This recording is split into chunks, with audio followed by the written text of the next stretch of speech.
States is one big reservation, and we are all in it.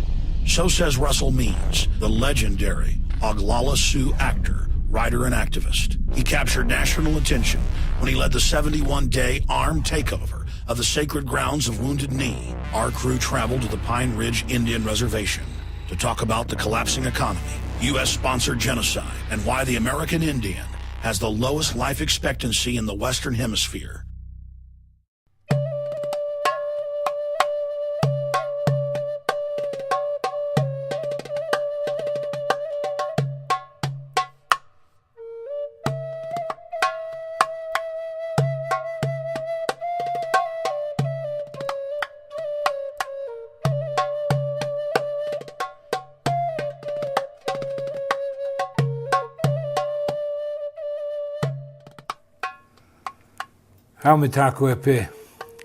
Lakotah.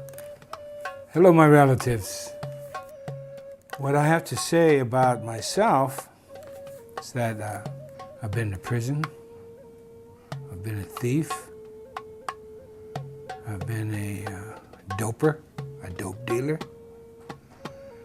and I've also gone to college. I'm an accountant and a computer programmer, as well as getting my doctorate in philosophy. I've been everywhere in the strata of white society. I've even hung around with multimillionaires when there were no billionaires. I am an Indian, American Indian. I prefer American Indian to anyone born in the Western Hemisphere is a Native American. I'm an Oglala Lakotah from the Pine Ridge Sioux Indian Reservation, which is still designated in the Defense Department as prisoner of war camp number 44. You see, Indian people, we don't have any rights, any constitutional protections on the reservation whatsoever. No freedom of speech, no privacy. Well, you Americans are in the same boat.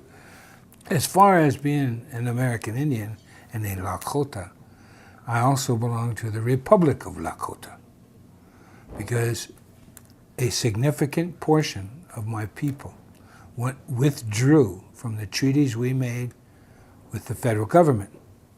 The 1851 and the 1868 Sioux treaties and American treaties signed at Fort Laramie, which is now Wyoming.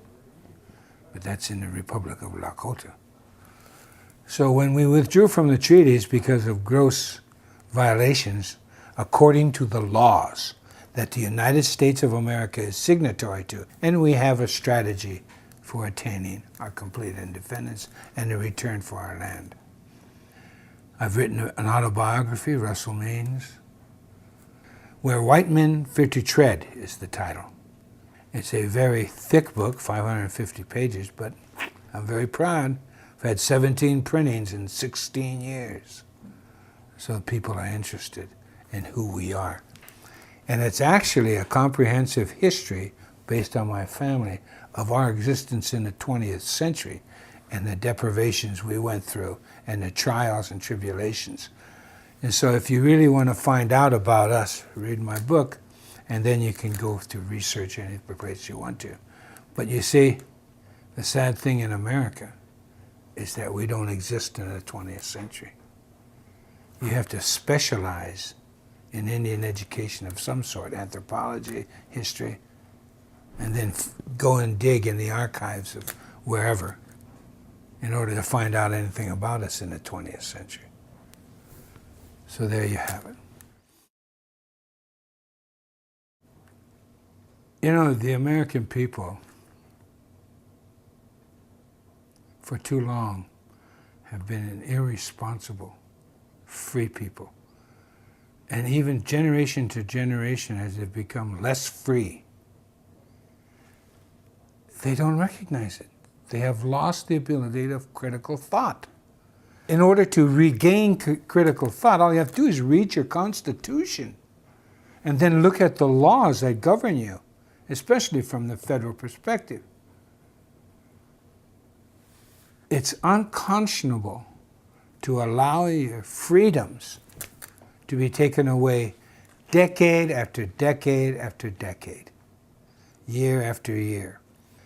And I'm very proud of this, by the way. My nation, the Lakotah, were the first nation to militarily defeat the United States of America on the field of battle. And that resulted in the 1868 Sioux Treaty. Be that as it may, what has happened after they economically forced us into these prisoner of war camps by destroying our food supply and our right of passage in our own land. They confined us to these, and then they began practicing and perfecting their colonial tactics.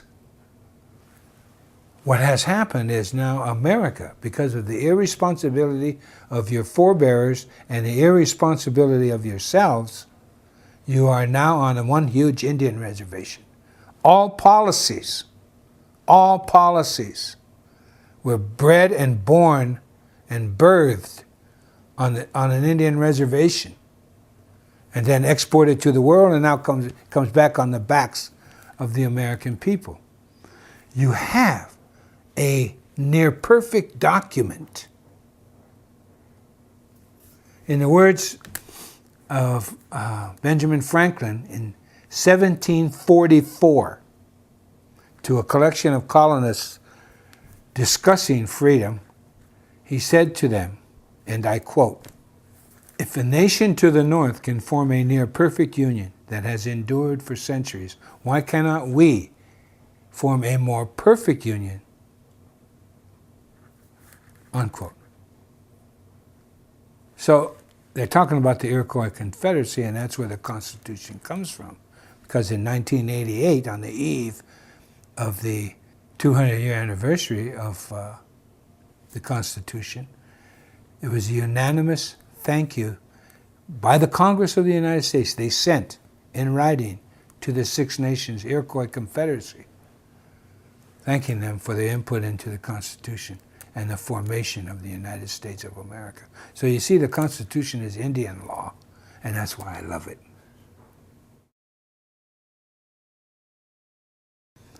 You know, beginning in the 1840s, they start stripping away your freedoms by developing the corporation. You know, a piece of paper. And then in the 1870s, of course, during Lincoln, when they declared martial law, and even after they ceased civil war, martial law continued on for another 3 or 4 years, when it was, you don't need to. And you go on and on, but in the 1870s, that's when Congress started giving the banks the right to rule. And of course, you go on to 1913, and the beginning of the 20th century, that's when they officially gave away the power of our economy to the banks, you know? They can print the money for us. According to our Constitution, the people should never allow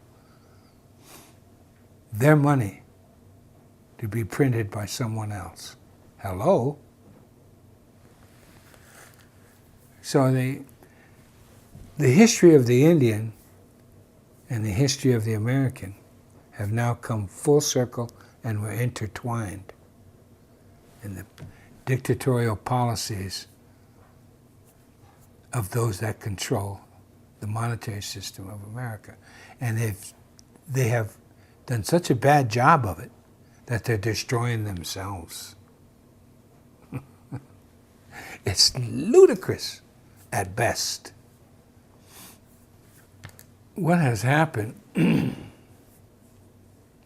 Indian policy, or I should say American policy now, is that because you don't have control of your money, the international community has refused to invest any more into the financial instruments of America, because they know they're worthless, that the United States is too far in debt and cannot cover it. So consequently, they've refused to buy the bonds and the treasury notes, etc. At any rate, the Federal Reserve has been, for over a year, way over a year, been printing money when no one's buying the financial instruments of the United States. So what the Federal Reserve has been doing is buying those federal bonds and treasury notes and then printing more money. It's absolute suicide.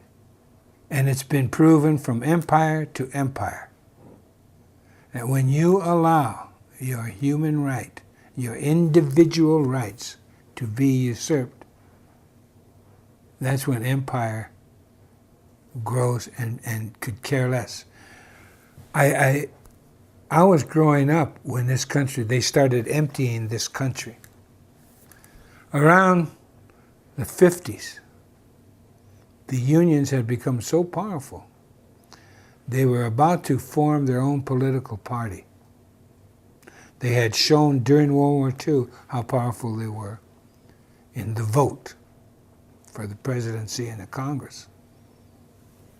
But they sat down with the bankers and the government around 1950, give or take a year, and they made a deal. The leaders of the unions made a deal with the leaders of America and sold out the unions. So when the people began to organize and gather and really have some power, it was negated. And it's been negated ever since. Ever since. You know, you have no privacy. None. You have no protections anymore. Now, I could be a smart aleck and say, how does it feel? Because I know how it feels living on a reservation, a prisoner of war camp. Now, I can be an American, take my Social Security card and leave the reservation and be like the rest of you. You know, they welcome that because in America, they had forced relocation for Indian people back in the 50s. It was fostered under Truman, the relocation plan. And the man appointed to run that, the first man, he was the one who headed up the Japanese internment relocation program during World War II. So he went and headed up the relocation office for the American Indians, and I went on relocation twice. That's kind of a con job, but I made it out twice. And that's what they want to do, a diaspora. And therefore, guess whose land they're after? In our meager holdings on trust land, over 40% of the natural resource wealth of America is still under and on our lands. 40%. It's curious to me that wherever they put us was full of energy from our grandmother the earth. That's a thought you should think about. So consequently, you know, if we had the right, or the rights that you had, we would be richer than the Saudis if we had the right to join in a capitalist society. And we damn sure wouldn't have allowed Wall Street to use our money for derivatives, etc., etc. You know, and enough isn't enough, and they start creating financial mythology, and you allow it. That's the crime. You have no one to blame but yourself. Look in the mirror. If you can't move and protect yourselves, then guess what happens? Look around you. Look at Detroit, etc., etc. It's unconscionable what's happening to America. Now, because of the Federal Reserve and the fact that our money is now worthless, this economy in the United States is going to continue to deflate because you have nothing to back it up. You've exported everything that makes a country run. You've allowed that to happen for greed, for your Walmarts, you know, for your Neiman Marcuses, for this idiocy of just buy, and debt. Because you've allowed your republic to be commandeered by two political parties whose only differences are their spending goals. You know, some would rather have them spend over here than over there. But they still want to spend. And it's a government. There hasn't literally been literally no difference in those two parties for quite some time, since I would say the Civil War. All one has to do is look at the results of history, and that's proof of the pudding. You know, it's very blatant, and that's another reason I fault the American people for not being alert to their own freedoms and to value those freedoms. Instead, it's replaced by politics, which guides you into this economics, this insane economics of a single party with two names. You know, there are many efforts at third parties in this country, but the two dominant, I know I've testified before state legislatures on behalf of third party politics. And the idiocy of Americans to tell me that if you vote for a third party, you're wasting your vote. What? Look at all the parliamentary governments in the world. They've pretty much kept industries and everything in their country rather than shipping it out. And they've kept, and the unions are alive and well there. It's a society that is not as materially minded as the Americans have. And I fault that with the reason we've become just so materially minded is because Americans don't have a culture. They left their cultures behind.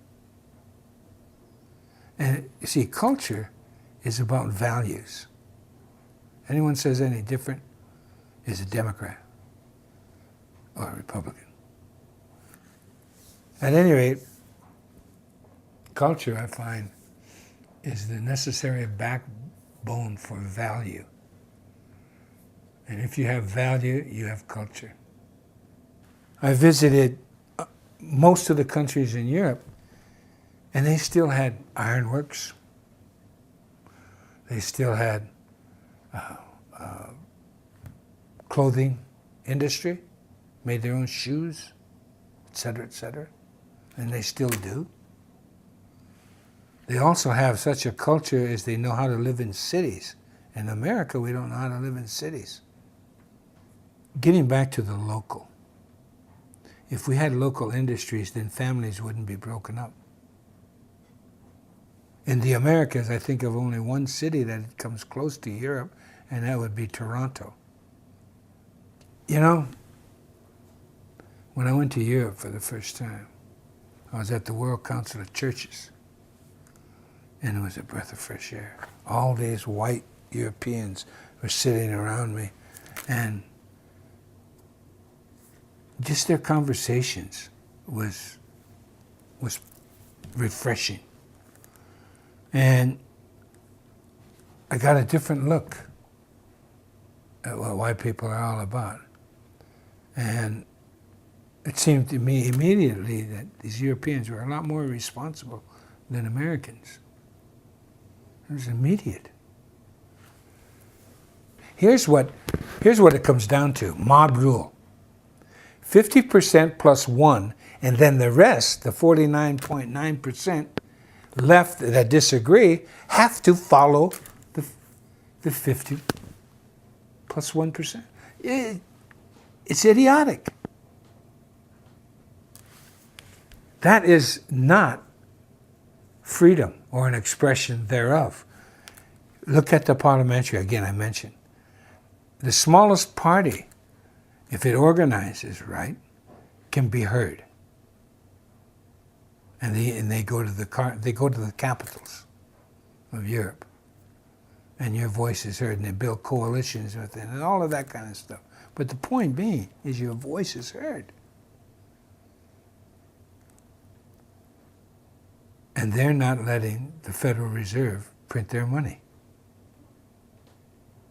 So consequently, all the lies you hear from the corporate media in the United States, they give you Greece.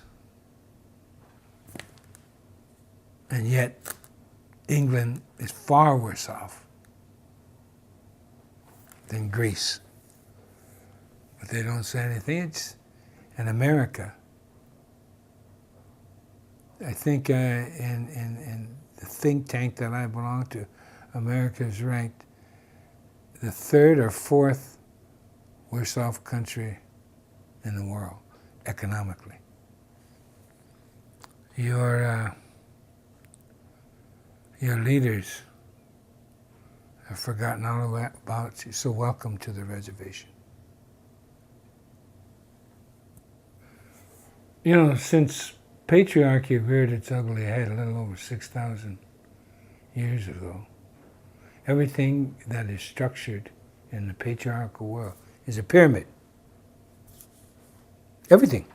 The religion, corporations, governments, everything's a pyramid structure.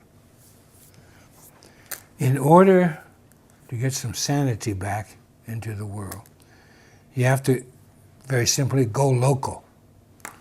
In the Republic of Lakotah, here's the way we're going. And I'm looking at my ancestors who are responsible, in part, for the Constitution of the United States of America.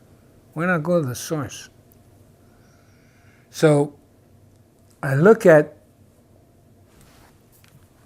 my people, and there's such a thing as a clan system within the nation. It's made on blood, related bloodlines. And then there's such thing as sister clans, or you might call in-laws. What those two groups prevent is incest at every level of life, prevents it. It also ensures unanimity. A decision cannot be made unless it is unanimous. In the Republic of Lakotah, what we want to do in going local is to form neighborhoods. The neighborhoods can be 2 houses, 2 families. It can be 40 houses. It can be 400 houses. But if that community, when it makes a decision, it has to be unanimous. Remember, mob rule hasn't worked here in America. It's very evident. There are people in America today that go by that rule. The Quakers, they're alive and well and very prosperous. And the Six Nations people of the Iroquois Confederacy, they're still doing it that way. A good portion of them. There's others that have joined you Americans that refuse to accept that type of government. But if you take the time to be unanimous, to understand one another, so that you can forge a unanimous goal, it doesn't mean uniformity. It doesn't mean socialism.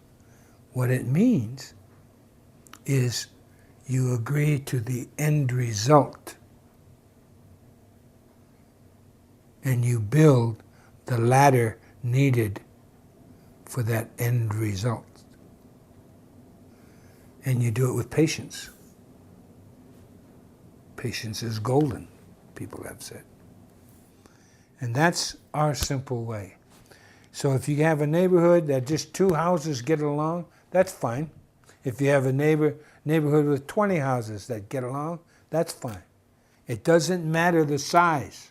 Size, bigger isn't better, as long as your neighborhood is unanimous. Now think about it. Just take a moment to to really research that in your mind. What a concept, huh? To agree with everyone that is important to you, that are important to you. So that's the goal of the Republic of Lakotah. Control. Patriarchal societies are after control. They want to control everything. Because you see, when you're at the top of a pyramid, whether you're a CEO, a president, or a king, or whatever, when you're on top of that pyramid, it's precarious up there because people are climbing up that pyramid. They want to take your place, and you know that. So the man at the top is fearful. That's why they have armies. That's why they have police. They're fearful. The centralized America. Let's look at that. Centralized America is like a human body. You have veins going out all over to your extremities. And your extremities function very well. Then disease sets in. And all of a sudden, the blood is not being fed to all these extremities. And the proper nourishment to keep your body free is co-opted because, number one, you don't eat right, you don't exercise right, and you don't have a feeling of well-being, because the psychological is very important. So your body begins to die prematurely. Well, that's the same thing with life. Life is organic. And in order for it to be organic, everything has to flow freely. If you over-centralize anything, look at a forest, for example. That is centralized. But what's the first thing you smell when you go into a forest? Decay. Because there's so many trees that are strong, and they're up there reaching for the energy of the sun. And then there's the other trees that came later, and they're weak, and they're searching for the sun, but they're crippled because they can't reach it because of the big trees. And so the forest begins to die. Or you look at everything and anything around you, and you'll see that anything that is centralized is wrong. What really blows my mind is you go to school and you learn history, but it means nothing to you because you don't do anything to change it. Another empire rears its ugly head and does the same thing that every other empire has done. They overreach, become greedy, and they become too large for themselves, and they can't maintain, because what happens when you become an empire is you've got to maintain a military. That's the only industry left in America. That's proof positive. Look at the budget of the Defense Department. How do you allow that? We weren't like that when I was born. I was born in 1939. We weren't the world power. There was another empire called Britain. And allegedly, the rise of communism was another empire. Both of those empires are gone. Just like the Romans. Just like the Egyptians, the Ming Dynasty, Kublai Khan. On and on and on throughout history, the same mistakes over and over and over again. When I was growing up, it was a more libertarian society on its way to extinction, but still it was libertarian. Children were safe. We could go to the playground without adult supervision because we were safe as children.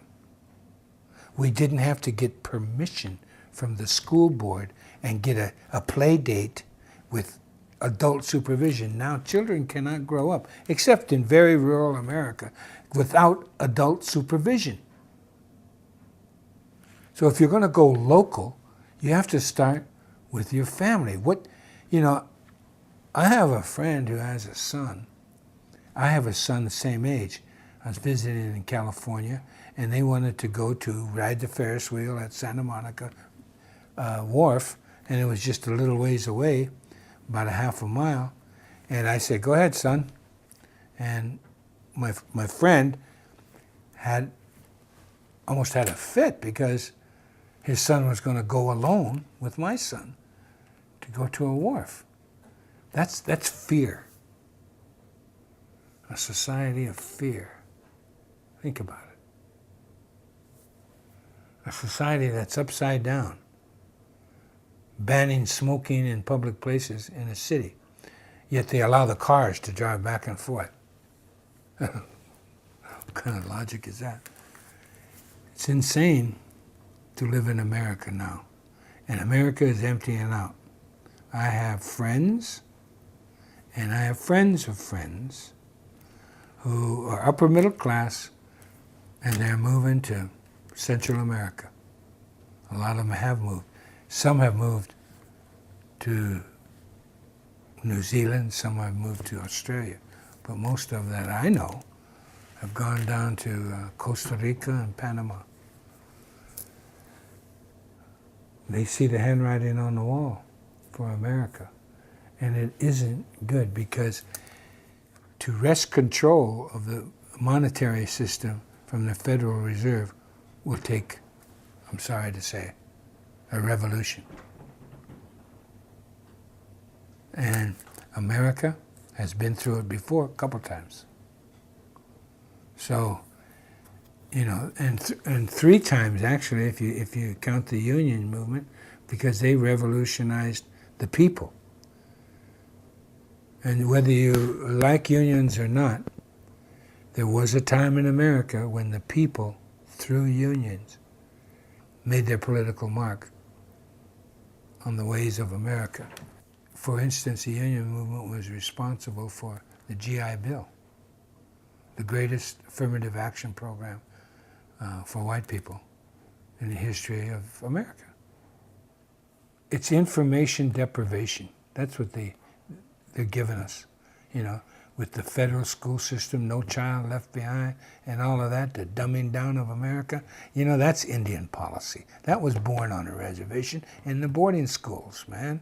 How you dumb down a people in your mode of education.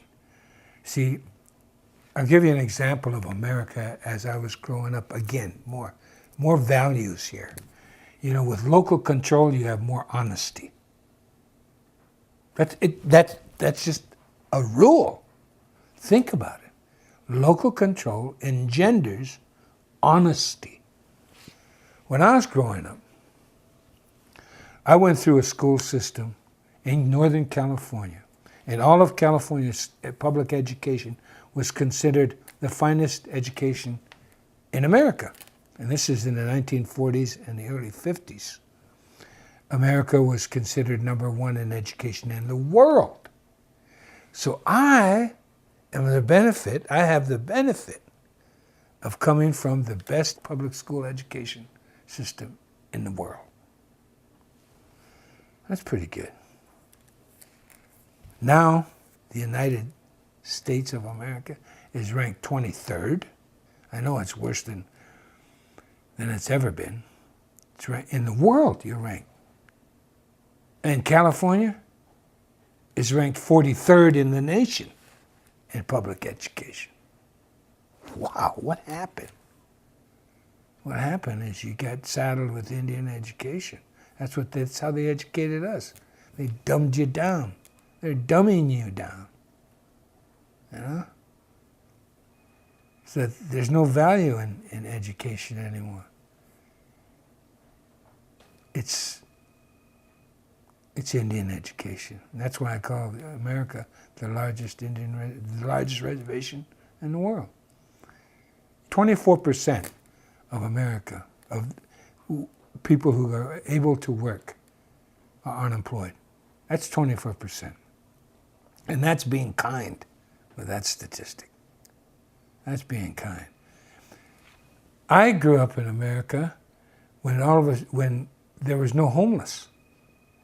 There were hobos. There were bums. I know I used to be a bum on Skid Row. But there are no homeless. And all of a sudden we got a homeless. And it's mostly white people. Uh-oh. That was your first wake-up call. Wait a minute, the homeless is almost all white. It was an issue. Homelessness was an issue.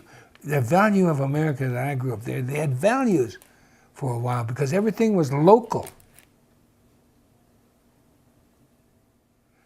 The grocers, the small town grocers, they had to go to the truck, where the truck farms trucked in their groceries. You ate seasonal food. You bought fresh bread every day. Even the corporations would take back their bread, and you went to their special place downtown where it had day-old bread. Day-old bread.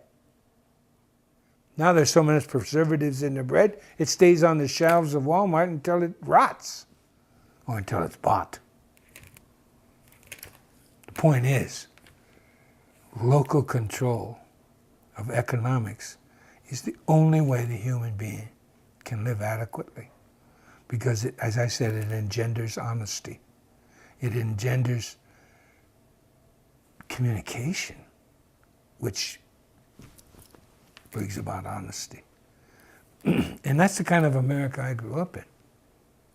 It wasn't completely fair, you know, but it was a hell of a lot more happier, for me at any rate. I wouldn't change a thing in my life, especially my childhood. It was invaluable to who I am today. And it just saddens me to see America being despoiled by the ruling elite. Understand the patriarchal model of the pyramid, and you'll understand that as long as that pyramid exists, you're going to end up in the America you have now, and it's only going to get worse. That you, along with your parents, your grandparents, and their parents, sold our rights down the river, man. We have a duty, and you better get real. My duty is to my own people, my local area. And that's why I have the Republic of Lakotah. Because I tried to force the United States of America to live up to its own laws, and I couldn't do it. And the American Indian movement couldn't do it. And all we wanted, we were constitutionalists. It's not a hopeful time unless you grab a hold of the Constitution. It's not too late. It is not too late.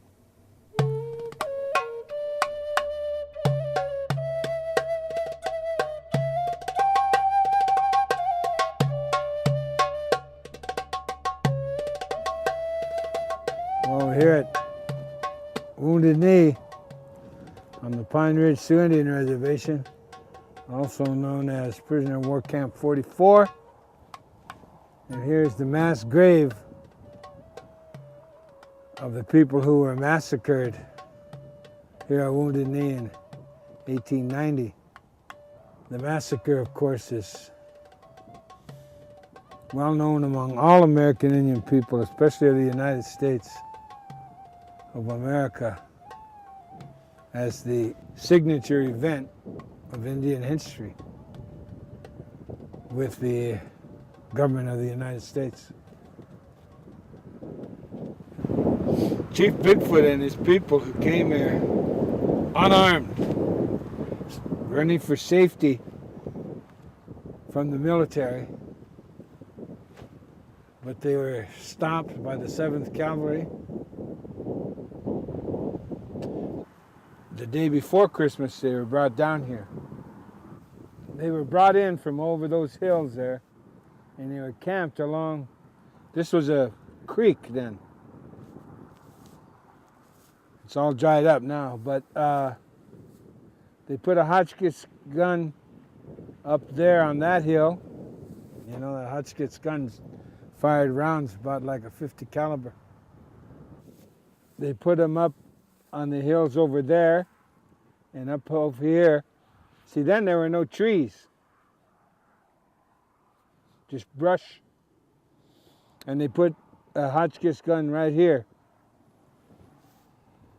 And when the order came,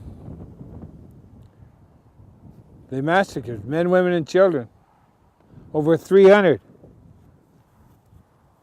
Then after they mowed most of them down, then the cavalry rode in with their sabers and their pistols, finished the job of the women and children and old people down in those ravines and down by the creek. And it was indiscriminate. They used sabers on babies and women. They loved to come along and hack. It was pretty gruesome. Pretty gruesome.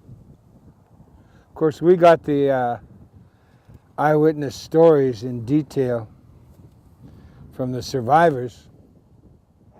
Bigfoot, ironically, was running to keep his people safe from the cavalry, and they were all killed instead. This ground is consecrated with our blood.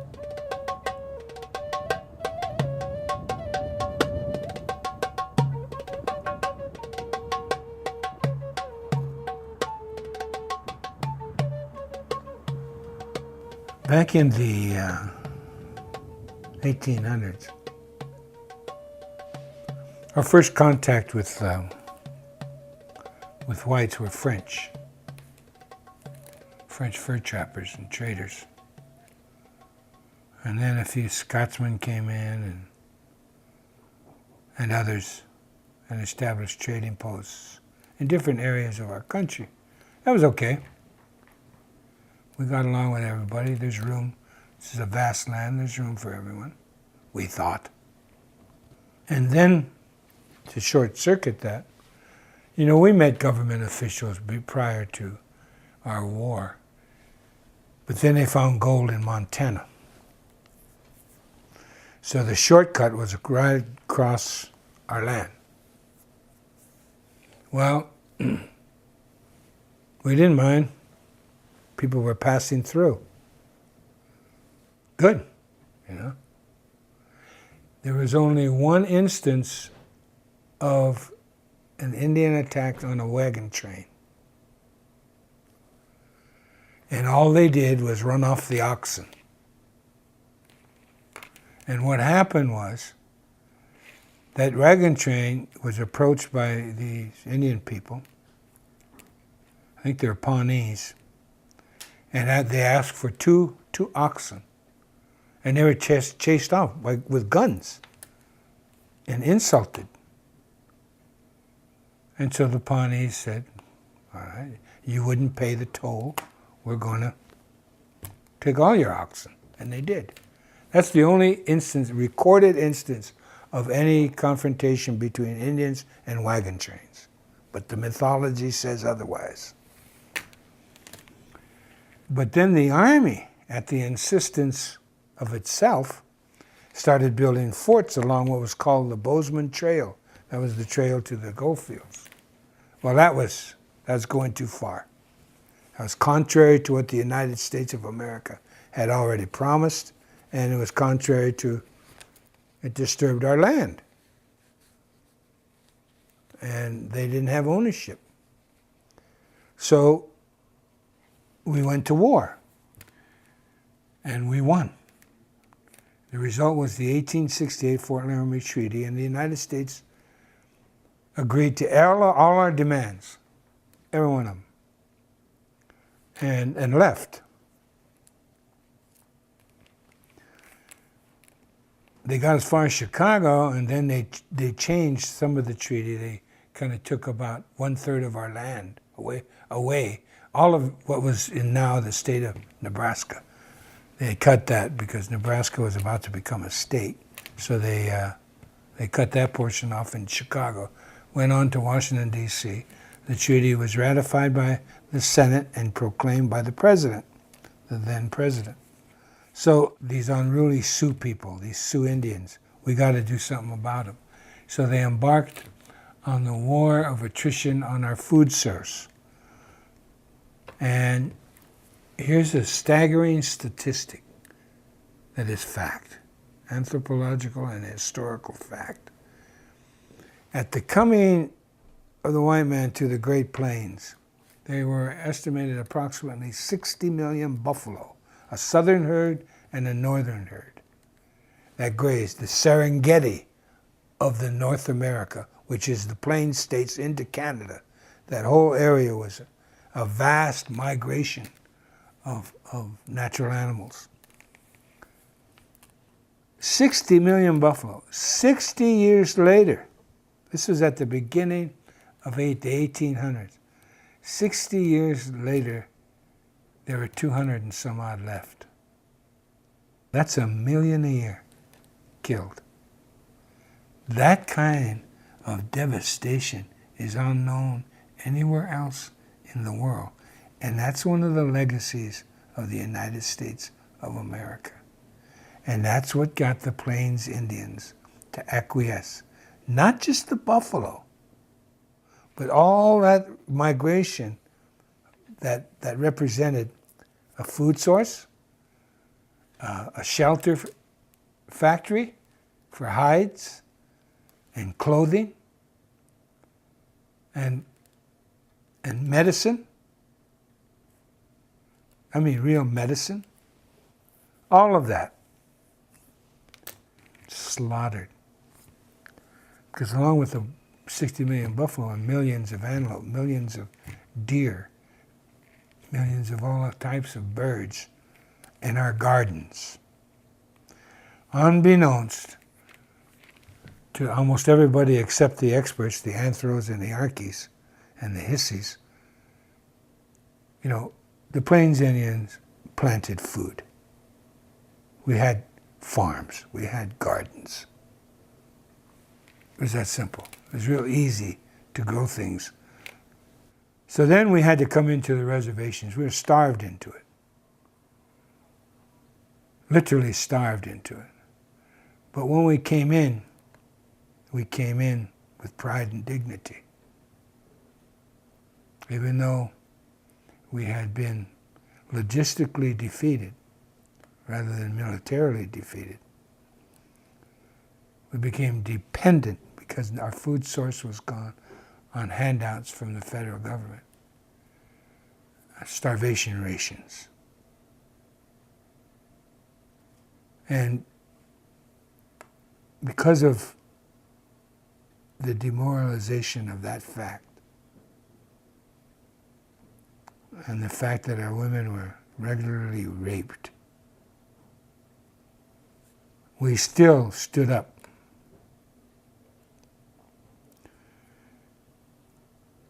But then the last of the leaders started to come in because they really had no place to go or nothing to eat. Sitting Bull came in with most of his people. Some of his people refused to come in. They still live in where they stopped, Fort Totten Reservation, and up in Canada at Sioux Valley and on into northern Alberta. But we came in, and so they herded us up. And the 7th Cavalry, which had been defeated in 1876 at Custer's sensitivity training session, the United States and its military forces hold immense grudges. You said what happened at Fallujah. They started assassinating the leadership, first Sitting Bull, then Crazy Horse. The last to come in to the reservations and give up their arms. Well, there was a Indian leader who was euphemistically called Bigfoot, in English. He had his people. Well, the leaders were being, to his mind, systematically assassinated. He headed south with his band of people to come to Pine Ridge and come under the protection of Red Cloud, another leader who defeated the United States Army in 1868. And he got the Fort Laramie Treaty. He was stopped. They had no weapons, because on the reservation, they took away your weapons. It's just like going to prison. They take away your weapons. So we didn't have bows and arrows, I don't think. We had knives. But at any rate, they were stopped right up here on top of the hill from my ranch. And there's a sign up there, on the way to Wounded Knee.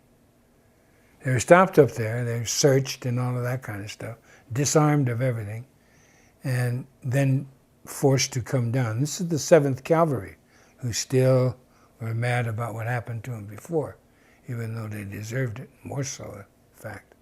Their story, and the Army has to claim this, otherwise they're liable. We're the people who defeated militarily the United States of America, who had built up a string of forts through 3 states. And we burnt every one of those. He gave them up because we militarily defeated him. Now we're in this bowl, Wounded Knee Bowl, surrounded by the armed might of the United States of America, and we're going to pull out one gun with our women and children and fire a shot. That's what they claim. And people believe it because we're Indians and we don't have a brain. Unlike Americans who have brains but don't use them. They slaughter us, men, women, and children. And then the blizzard hits, and they bury, after the blizzard goes by, all the bodies are frozen. And that infamous picture of Chief Bigfoot frozen in a horrible way, his body. Then they stack us up. This is before the Nazis and the concentration camps. They stack them up, all our bodies along by this mass grave, and they all take pictures and then shove them into the mass grave. 1969, we were demonstrating at Mount Rushmore. We went into the tourist shop at Mount Rushmore, and on this whole thing of postcards, where they colored in these black and white pictures of the massacre at Wounded Knee, all the dead bodies, and the pictures of the mass grave and everything. It was, like the Jews. And they colored it in Technicolor. And they were selling these postcards. Oh, we're on vacation. Wish you were here. Love, That's what you put on these grotesque pictures of Indian people.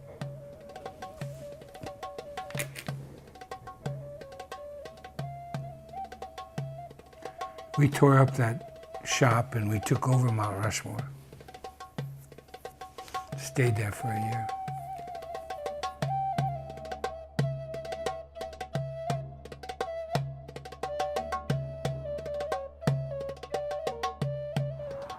Well, unbeknownst to the rest of the world, the death squads were originated and birthed right here on the Pine Ridge Sioux Indian Reservations.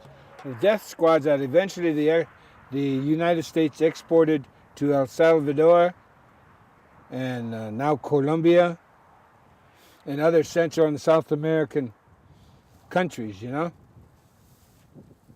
Those death squads that they used. Well, the first one was here. And what they did was arm and supply and train a goon squad. A goon squad of Oglalas who were under the personal guidance and protection of the president of the Oglala Sioux tribe, the reservation. He was the lackey the U.S. government used. And after we took over the Bureau of Indian Affairs in Washington, D.C., and then left there without anyone getting arrested, we took it over for 7 days during election week in November of '72. And then we came back here, and they thought AIM was going to attack the Bureau of Indian Affairs here. So they brought in a squad of 80 marshals in their paramilitary squad, and they put them up on the roof of the Bureau of Indian Affairs building and guarded it, while we decided, under our traditional chief's direction, to come here instead of attacking that. And we did. We came here that night of the 27th of February 1973. There was a trading post right over there with a house beside it. And there were other houses over here where they all lived. These are the traders, the white people. And we took that over, and then we took over the church that was in front of the graveyard. And we held this ground, all the bowl. You see, it's like a bowl here. And the feds put all their guns up on these hills above us, all around. And for almost every day, for 72 days, they poured in fire. And they even used .50 calibers on us, which is illegal according to the Geneva Convention. But what the hell, we're Indians. So we actually didn't believe we were going to come out of this alive. They agreed to our demands, and within 35 minutes after we stood down our arms, they started violating every one of those terms they agreed to. So we learned the hard way, just like our ancestors, you know? You can't believe a white man. They lie, especially if they work for the government. Over 260 court cases, and we won every one of them. Once we were inside Wounded Knee, we reformed the independent Oglala Nation. We reinstituted our philosophy of life. And it ruled by unanimous consent, and we kept everything here. We had to, we were surrounded. But it's just an example of local control.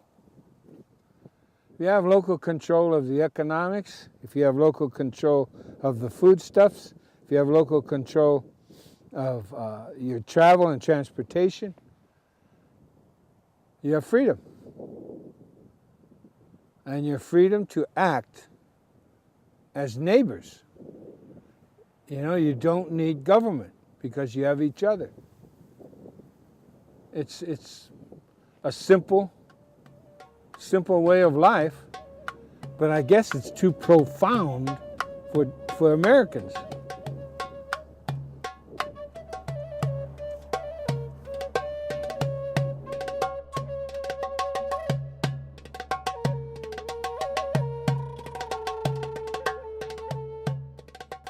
So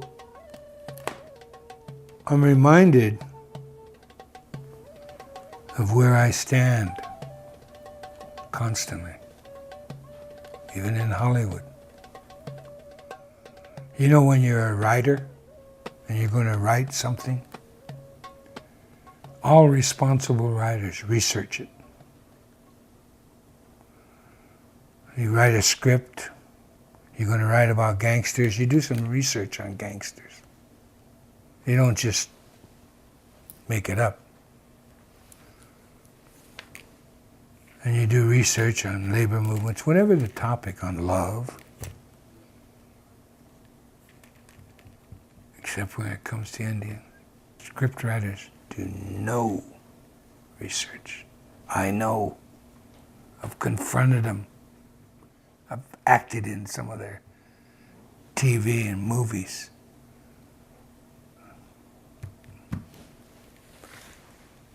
So I know where my people stand in America, you know?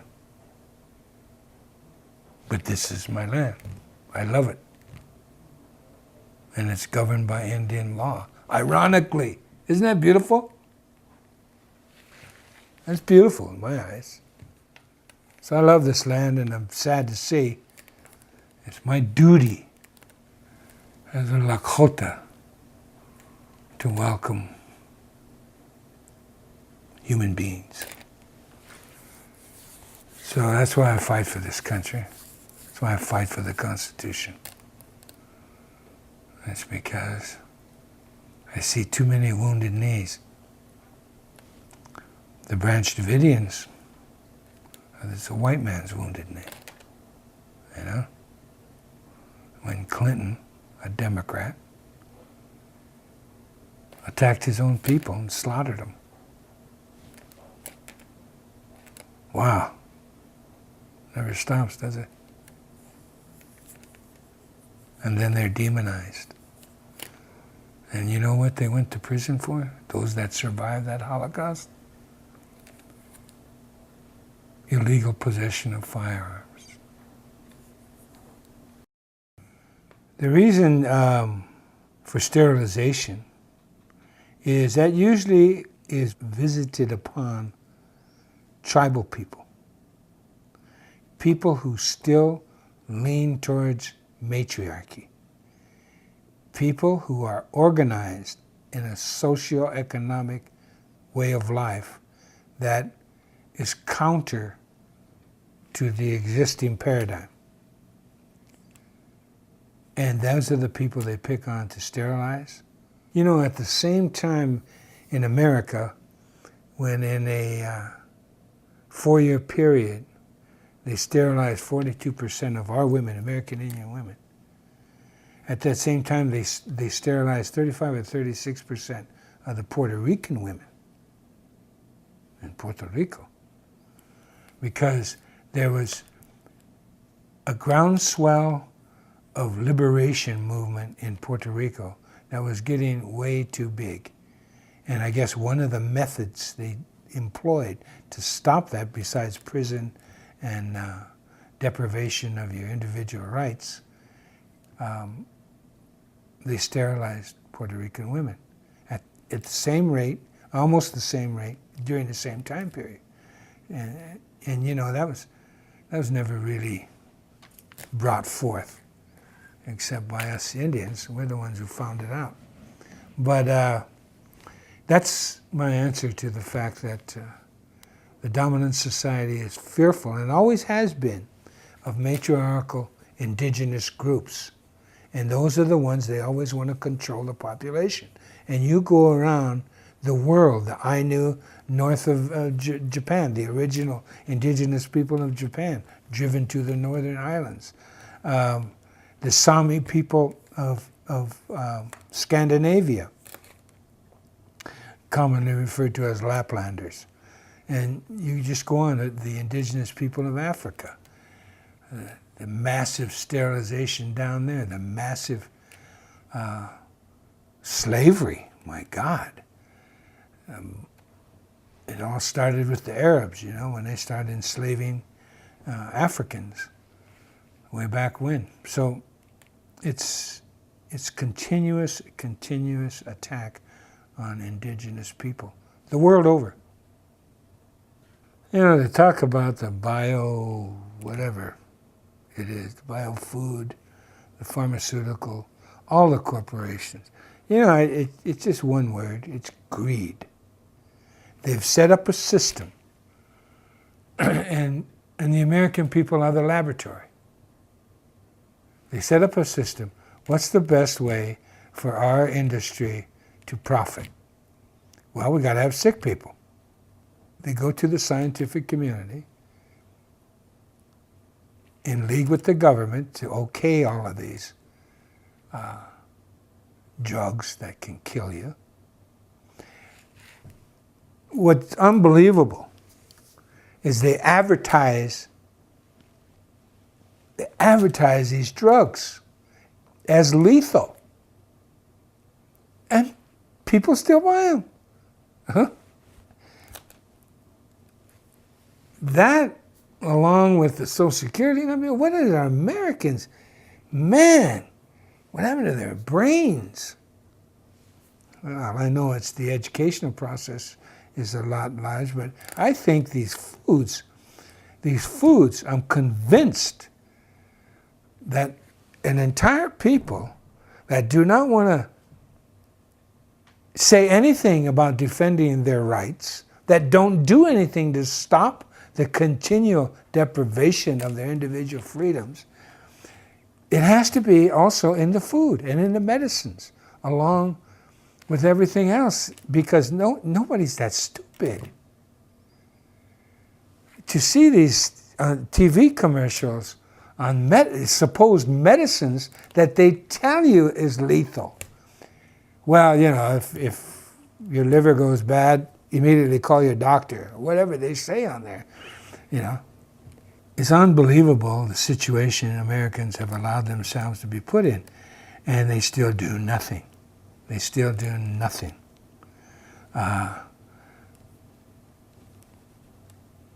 Every issue you can think of.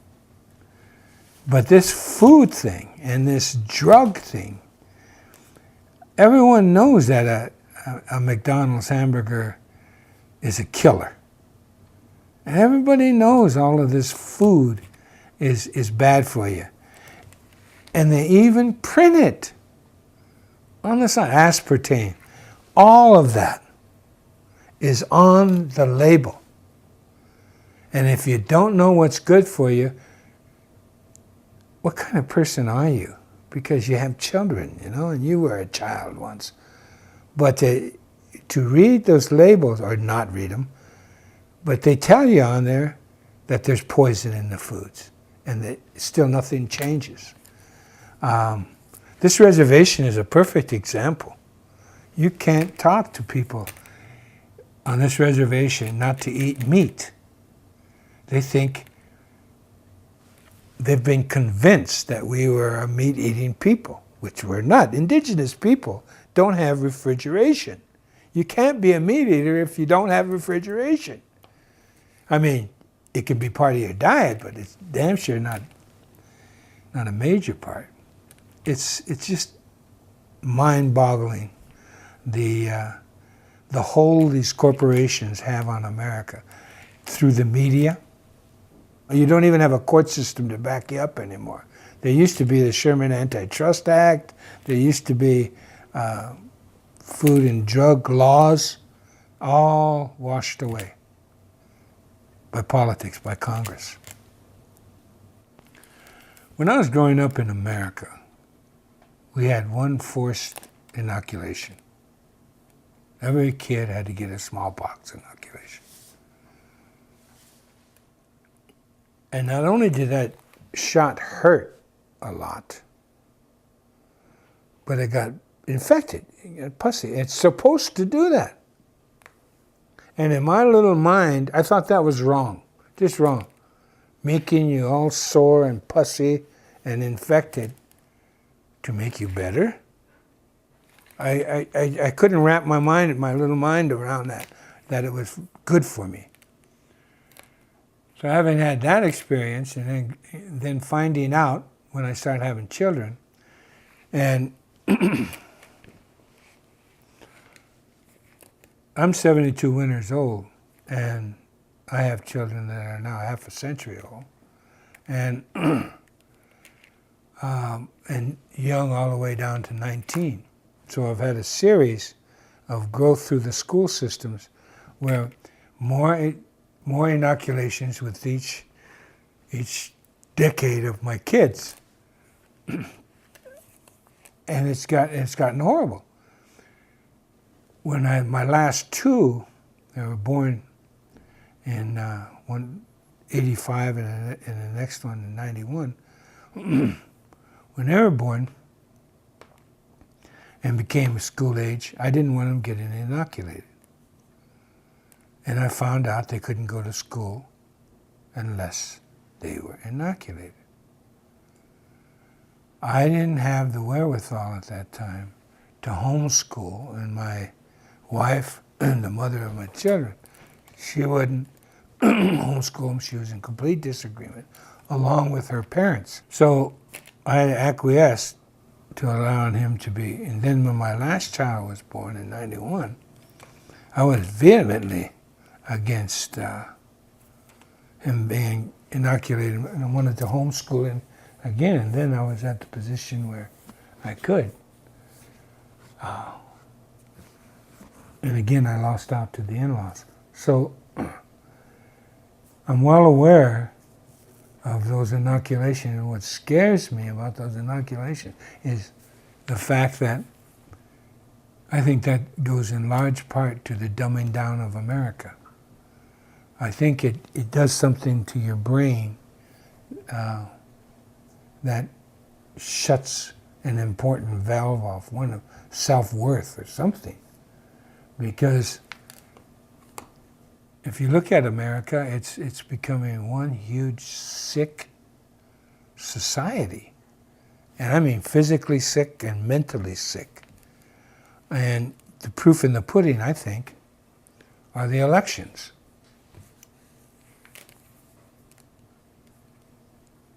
It's just unbelievable that they have no choice and they don't realize it. You know, what gets me is that the gall of Obama going around campaigning for, of course, other Democrats. But what was he campaigning on? He promised change, and he didn't change a damn thing. You know, it's more lies upon more lies, and the American people don't wake up.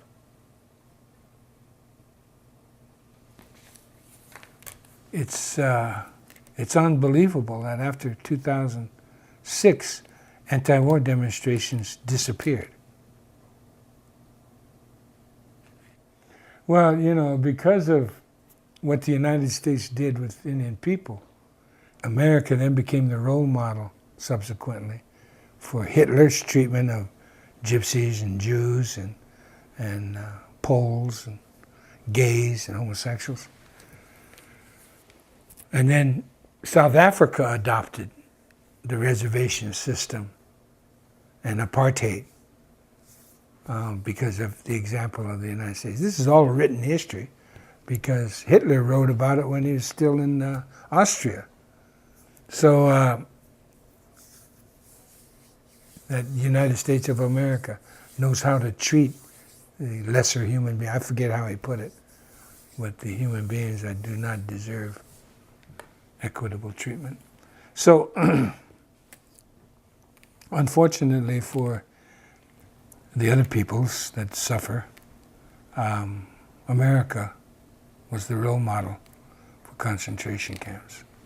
I know the Japanese did it, and you know the Japanese were not treating American soldiers or any prisoners badly until the United States, this is a little known fact, the United States started sending the Japanese to concentration camps in western United States.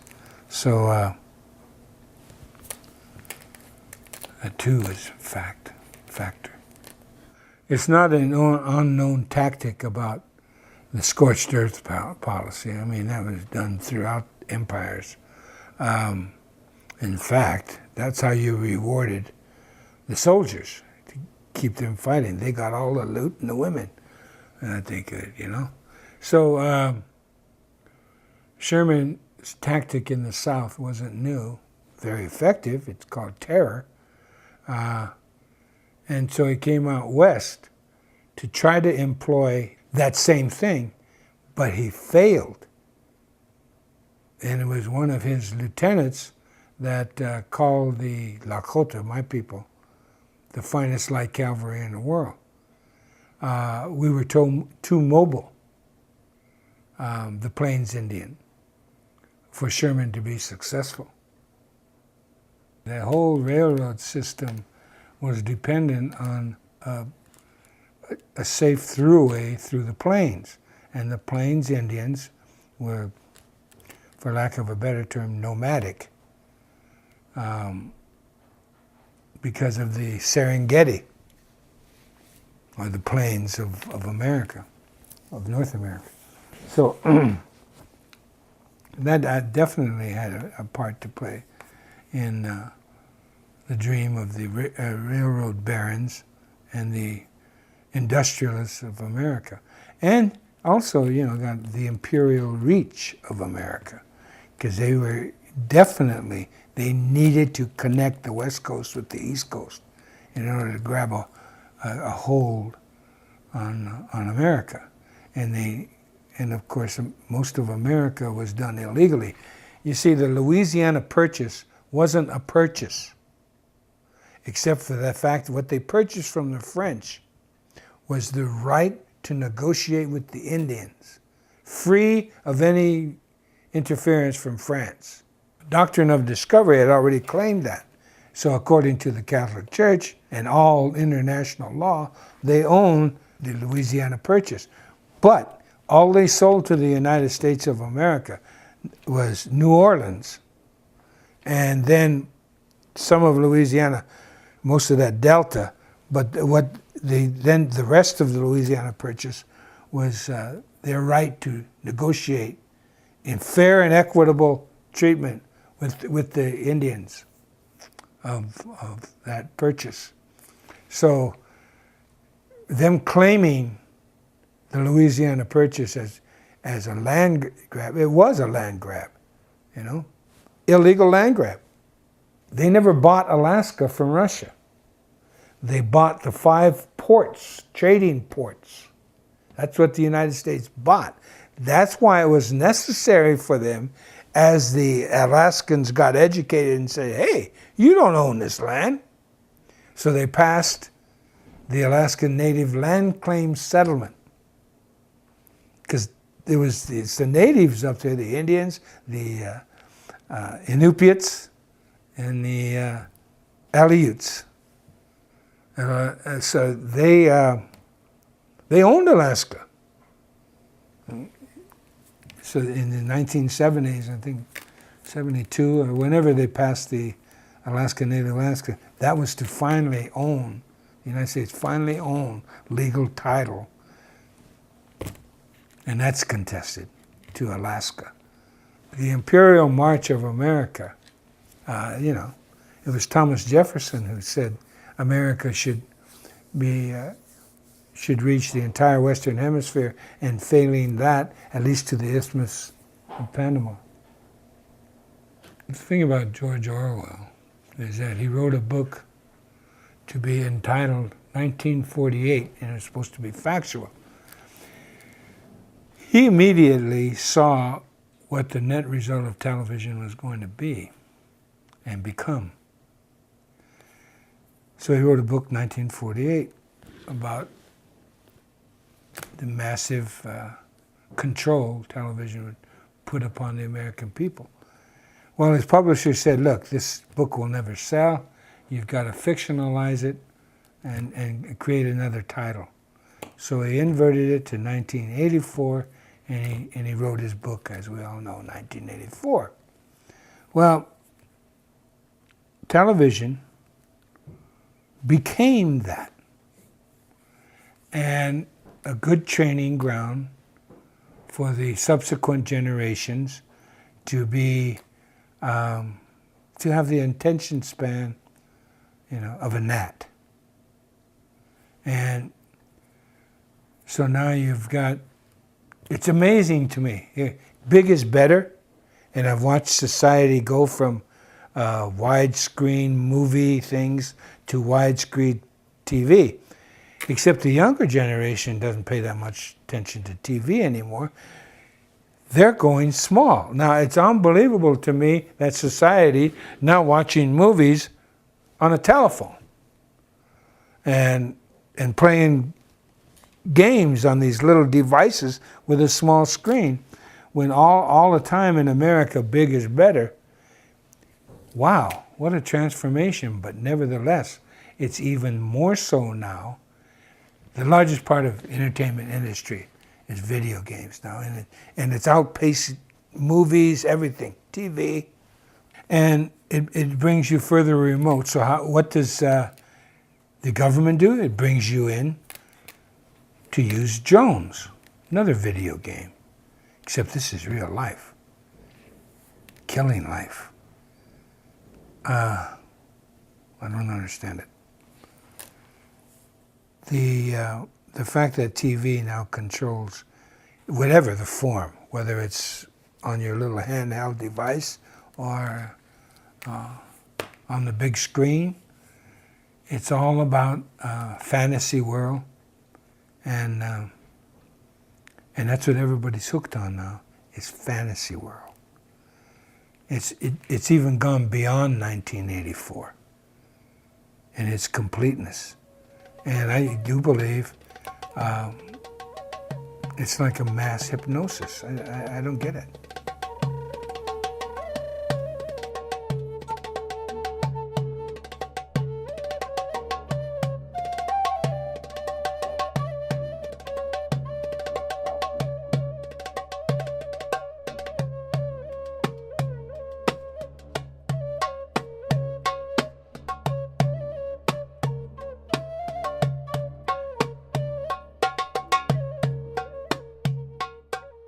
You know, what the patriarch doesn't understand is natural law.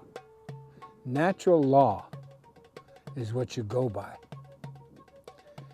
In order to conduct your life as a human being, you have to learn what's around you. That's natural law. Learn about the trees. Why do the leaves fall? Not scientifically, but naturally.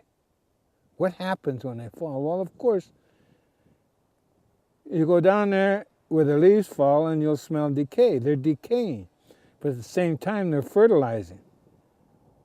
And if you watch the land, you'll see all this plant life.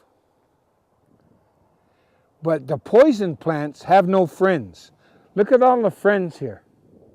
They all coexist with one another. With the bees, with the birds, with the worms, with the snakes, the gophers, prairie dogs, everything. The elk, the antelope, the grasses, the bushes, all coexist to help one another. You get to a poisonous plant, and it has no friends. It's bare all around the poisonous plant. So that's natural law. So you can blend in with anything and everything that is around you if you're friendly and you share and you sacrifice. You're willing to sacrifice. That's what you can learn from just plant life. And if you're a poisonous person, you're not going to have any friends. Period. So why be that person? Natural law. The air, the wind. You know, we still have 52 names for clouds. In this part of the world, there's 52 different kinds of clouds that come. If you know the names of those clouds, then you know your way. You can tell the weather up to 4 days. The clouds coupled with the wind, whichever the wind is coming.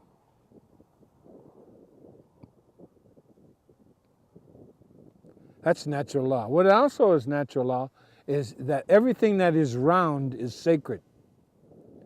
Everything that is sacred is round. The raindrops, the leaves, you and I, all life is round. Even the wind is round. Wind travels in a circle. So do the clouds. The sun and the moon and the stars are all round. So that's a lesson right there. Natural law. You watch an animal and you realize, there are no predators. There's only natural law. And we, human beings, we don't want to be eaten. It's that simple. That's natural law. We don't want to be eaten. So every bit of what life can teach us we incorporate for our own survival. For instance, watching the coyotes. Coyotes hunt in pairs, man and wife. When they select out a buffalo, for instance, they don't chase the buffalo. Oh, they chase it minimally, but they chase it in a circle. They make it go in a circle. And then when it gets too tired, they kill it, eat it. Well, that's why we hunted buffalo. We didn't ride our BMWs across hill and dale. Look at these plains, man. You're going to ride a horse you trained 7, 8 years.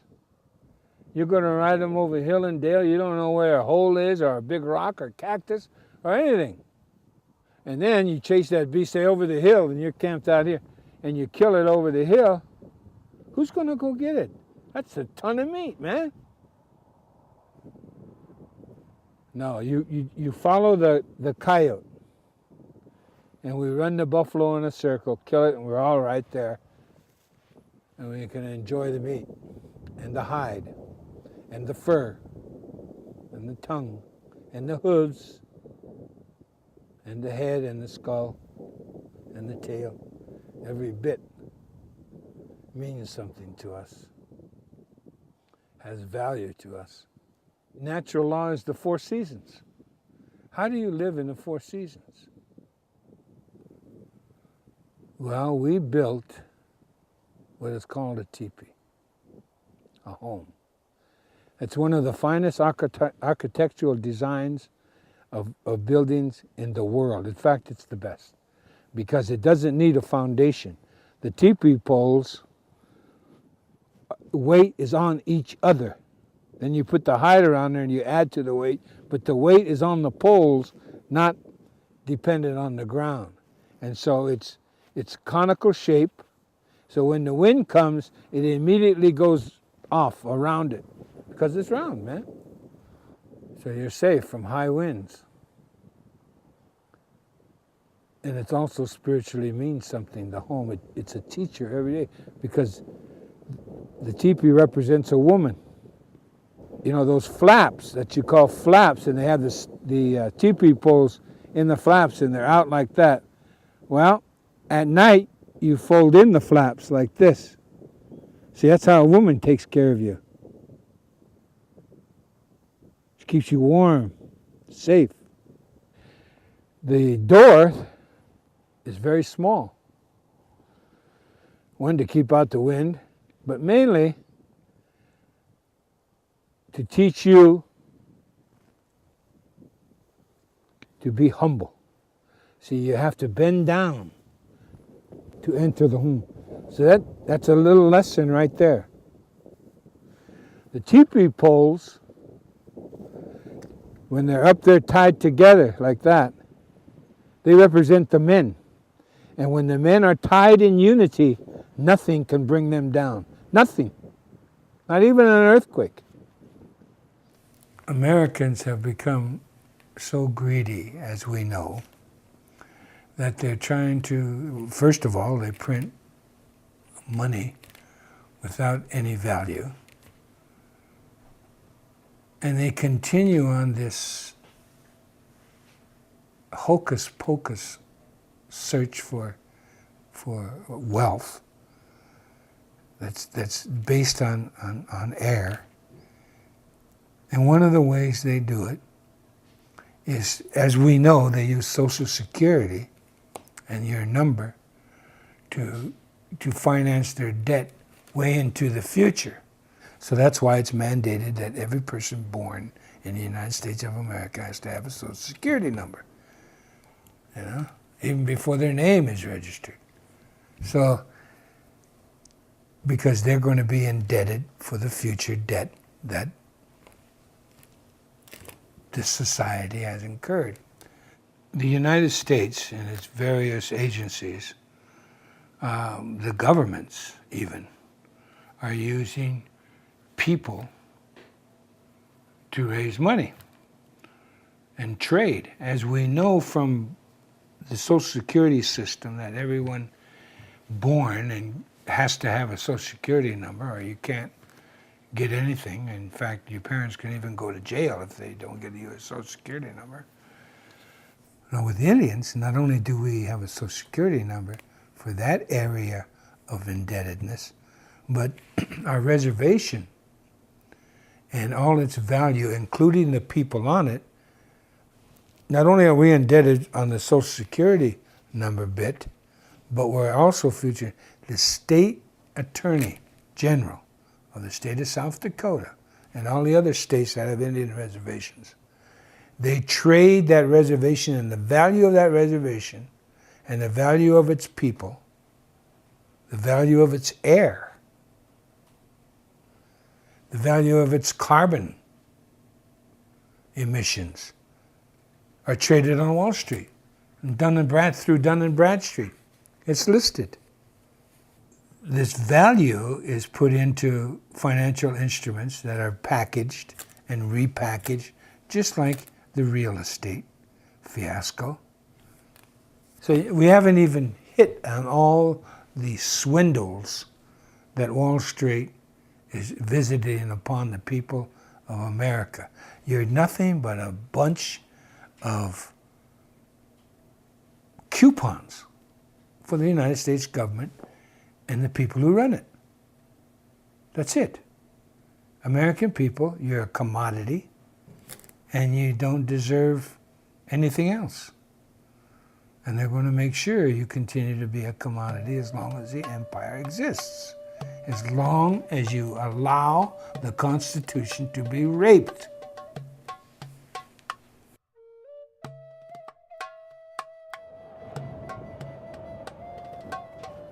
This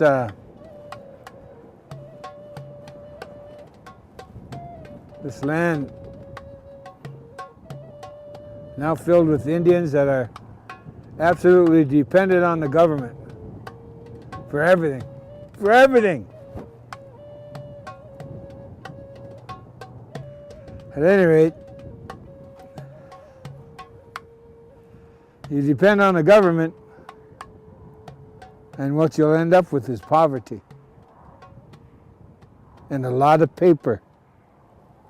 Because everything you do, the government requires a lot of paper.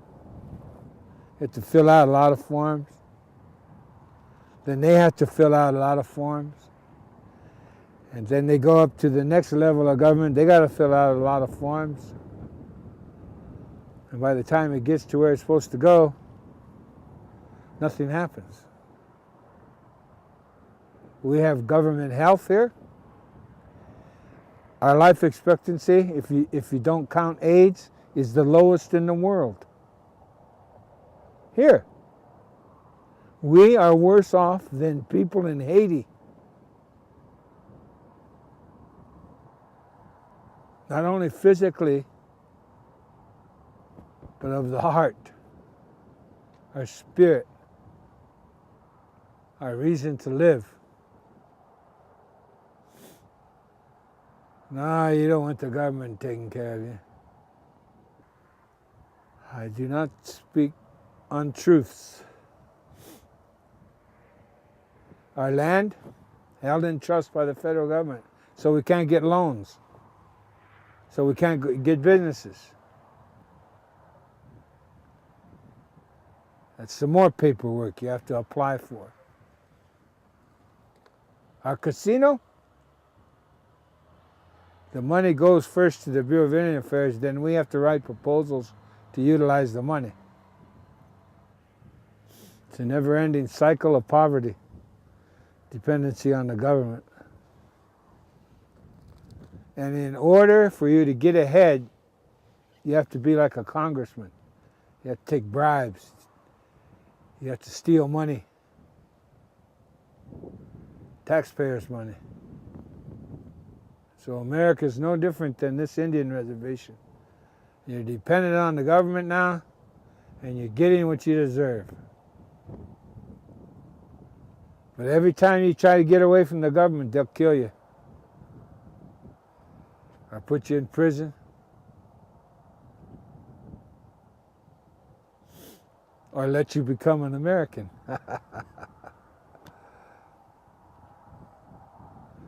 if you catch my drift. Because you're the new Indian. You're the new American Indian. Congratulations. Welcome to the club. This land is beautiful. It belongs to us. And we should learn to take care of it by fighting for her.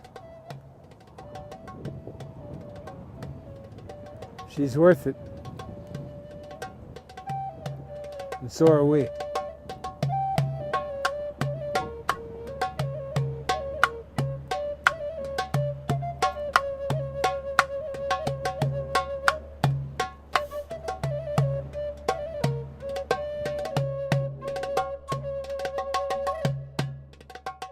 Visit Infowars.com and PrisonPlanet.com. When you're on the sites, you can also tune in 24 hours a day to my daily radio broadcast. There's also a free iPhone app to listen to the syndicated radio show when and where you want.